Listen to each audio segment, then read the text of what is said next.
Food poison ಆಗಿ ಓರ್ವ ವಿದ್ಯಾರ್ಥಿ ಸಾವನ್ನಪ್ಪಿದ್ರೆ 29 ಮಂದಿ ಅಸ್ವಸ್ಥರಾಗಿರುವಂತಹ ಘಟನೆ ಮಂಡ್ಯ ಜಿಲ್ಲೆ ಮಳವಳ್ಳಿ ತಾಲೂಕಿನ ಟಿ ಕಾಗೇಪುರ ಗ್ರಾಮದಲ್ಲಿ ನಡೆದಿರುವಂಥದ್ದು. ಇದೀಗ ಅದೇ ಶಾಲೆಯ ಆವರಣದಲ್ಲಿ ನಾನು ಇದೇನೇ ದೃಶ್ಯಗಳಲ್ಲೂ ಕೂಡ ನೋಡ್ಬೋದು. ಈಗಾಗಲೇ ಸ್ಥಳಕ್ಕೆ ಮಂಡ್ಯ ಜಿಲ್ಲಾಧಿಕಾರಿಗಳು, ಮಂಡ್ಯ SP ಇದೀಗ ಸ್ಥಳಕ್ಕೆ ಭೇಟಿ ನೀಡಿ ಪರಿಶೀಲನೆ ಮಾಡುವಂತ ಕೆಲಸವನ್ನ ಮಾಡ್ತಾ ಇರುವಂಥದ್ದು. ಇದೇ ವಿದ್ಯಾಸಂಸ್ಥೆ ಗೋಕುಲ ವಿದ್ಯಾಸಂಸ್ಥೆ ಅಂತ ಈ ಒಂದು ಸಂಸ್ಥೆಯ ಹೆಸರು. ಇಲ್ಲಿ 300ಕ್ಕೂ ಹೆಚ್ಚು ವಿದ್ಯಾರ್ಥಿಗಳು ವಿದ್ಯಾಭ್ಯಾಸವನ್ನ ಮಾಡ್ತಾ ಇದ್ರು. ಅದರಲ್ಲಿ 30 ಮಂದಿ ಹಾಸ್ಟೆಲ್ನಲ್ಲಿ ಇದ್ದಂತಹ ವಿದ್ಯಾರ್ಥಿಗಳು, ಅವರಿಗೆ ಮೊನ್ನೆ ರಾತ್ರಿ ಉದ್ಯಮಿಯೊಬ್ಬರು ಏನು ತಮ್ಮ ಹೋಳಿ ಹಬ್ಬದ ಸಂಭ್ರಮದಲ್ಲಿ ಮಾಡಿದಂಥ ಉಳಿದಂತಹ ಊಟವನ್ನ ಈ ಒಂದು ಹಾಸ್ಟೆಲ್ಗೆ ತಂದು ಕೊಡುವಂತ ಕೆಲಸವನ್ನ ಮಾಡಿದ್ರು. ಈ ಹಾಸ್ಟೆಲ್ನ ವ್ಯವಸ್ಥಾಪಕರು ಕೂಡ ಅವರಿಗೆ ಅದೇ ಊಟವನ್ನ ಕೊಟ್ಟಿದ್ರು.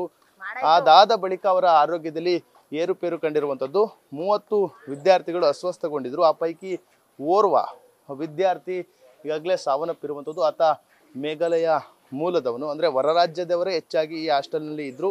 ಅಂದ್ರೆ ಅವರೆಲ್ಲರಿಗೂ ಕೂಡ ಈ ಒಂದು ಸಂಸ್ಥೆಯಲ್ಲಿ ಅಡಾಪ್ಟ್ ಅನ್ನ ಮಾಡಿಕೊಂಡು ಅವರಿಗೆ ಉಚಿತವಾಗಿ ಶಿಕ್ಷಣವನ್ನ ಕೊಡುವಂತ ಕೆಲಸವನ್ನ ಮಾಡಿದ್ರು. ಇದಕ್ಕೆ ಸದ್ಯಕ್ಕೆ ಸ್ಥಳಕ್ಕೆ ಮಂಡ್ಯ ಜಿಲ್ಲಾಧಿಕಾರಿಗಳಾದಂತಹ ಡಾಕ್ಟರ್ ಕುಮಾರ್ ಅವರು ಬಂದು ಪರಿಶೀಲನೆ ಮಾಡುವಂತಹ ಕೆಲಸವನ್ನ ಮಾಡ್ತಾ ಇದ್ದಾರೆ. ಸದ್ಯ ಏನು ಆ ಒಂದು ವಿದ್ಯಾರ್ಥಿಗಳಿದ್ರು 29 ಮಂದಿ ಅಸ್ವಸ್ಥರಾಗಿದ್ದಾರೆ. ಅವರಲ್ಲಿ 4 ಈಗಾಗಲೇ ICUನಲ್ಲಿ ಚಿಕಿತ್ಸೆಯನ್ನ ಪಡಿತಾ ಇದ್ದಾರೆ ಎಂಬ ಮಾಹಿತಿಗಳು ಕೂಡ ಲಭ್ಯವಾಗಿರುವಂಥದ್ದು. 5ರ ಸ್ಥಿತಿ ಗಂಭೀರ ಆದ ಹಿನ್ನೆಲೆಯಲ್ಲಿ ಹೆಚ್ಚಿನ ಚಿಕಿತ್ಸೆಗಾಗಿ ಮಂಡ್ಯ ಮಿಮ್ಸ್ ಆಸ್ಪತ್ರೆಗೆ ದಾಖಲಿಸಲಾಗಿದೆ. ಉಳಿದಂತಹ ಅಸ್ವಸ್ಥಗೊಂಡಂತಹ ವಿದ್ಯಾರ್ಥಿಗಳಿಗೆ ಮಳವಳ್ಳಿ ತಾಲೂಕು ಆಸ್ಪತ್ರೆಯಲ್ಲಿ ಚಿಕಿತ್ಸೆಯನ್ನ ಕೊಡುವಂತ ಕೆಲಸವನ್ನ ಮಾಡ್ತಾ ಇದ್ದಾರೆ.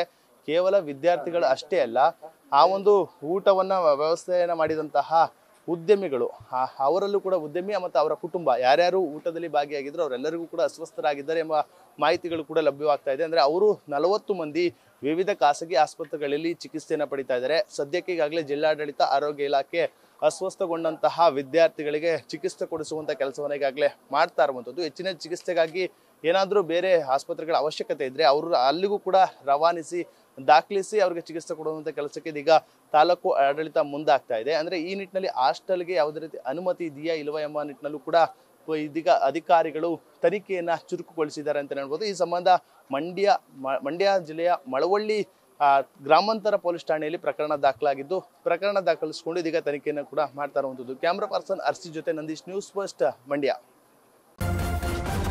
ನ್ಯೂಸ್ ಫಸ್ಟ್ ನಿರ್ಭೀತಿಯಿಂದ ನಿಮ್ಮ ಪರವಾಗಿ.